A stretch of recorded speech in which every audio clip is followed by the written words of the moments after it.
আমরা তো লোভে পড়ে দিয়ে দিছি, এখন কি করব? প্রিয় দর্শক আসসালামু আলাইকুম। পেছনে দেখতে পাচ্ছেন যে অসংখ্য মানুষ আহাজারি করছে। তারা মূলত রাস্তায় অবস্থান নিয়েছে। শুধুমাত্র একটি এনজিও কোম্পানি 30,000 প্রান্তিক মানুষের সর্বস্ব লুটে নিয়ে চলে গেছে। 30,000 মানুষের জমানো অর্থ কয়েক শত কোটি টাকা তারা একেবারে লোপাট করে নিয়ে গেছে। এবং যে মানুষগুলোর অর্থগুলো লোপাট করে নিয়ে চলে গেল, সেই মানুষগুলো একেবারে প্রান্তিক।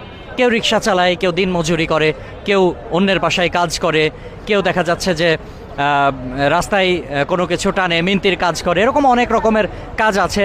সবাই কিন্তু প্রান্তিক মানুষ। এই প্রান্তিক মানুষগুলোর টাকা পয়সাগুলো সব একেবারে নিয়ে চলে গেল। তারা একেবারে পথে বসে গেছে।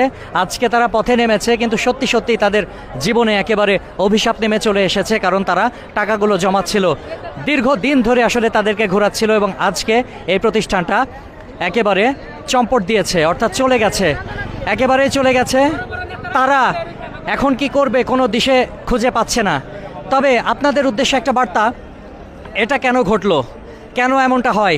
নাম সর্বস্ব অসংখ্য কোম্পানি রয়েছে, অসংখ্য এনজিও রয়েছে, তারা মানুষকে প্রলোভন দেখায়। আর এই সকল অশিক্ষিত, অল্প শিক্ষিত মানুষগুলো তারা এই সকল লোভে আসলে পা দেয় যে অধিক লাভ হবে, অধিক টাকা পাওয়া যাবে। বছরের পর বছর ধরে আসলে তাদের কাছ থেকে টাকাগুলো সংগ্রহ করে। এবং এই যে অতি লোভে তাতি নষ্ট, এই অতি লোভের ফল কিন্তু এটা হয়েছে, তারা যদি আজকে ব্যাংকিং চ্যানেলে টাকা রাখতো, ব্যাংকে যদি ডিপিএস করতো, তাহলে তাদের এই ভোগান্তিটা অন্তত হতো না, তাদেরকে এভাবে প্রতারিত হতে হতো না।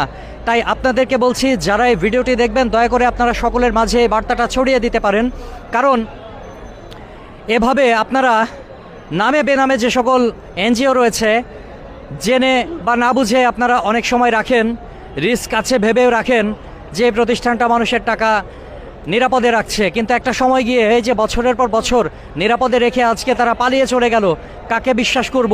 এনজিও কোম্পানিকে আসলে পরিপূর্ণভাবে বিশ্বাস করাটা কতটুকু যৌক্তিক আমি জানি না। অনেক এনজিও কোম্পানি আছে তারা ভালো, তবে অধিকাংশ দেখা যাচ্ছে যে অসংখ্য আছে, এদের মধ্যে খুঁজলে দেখা যাবে যে অনেকেরই ইন্টেনশনটা আসলে খারাপ।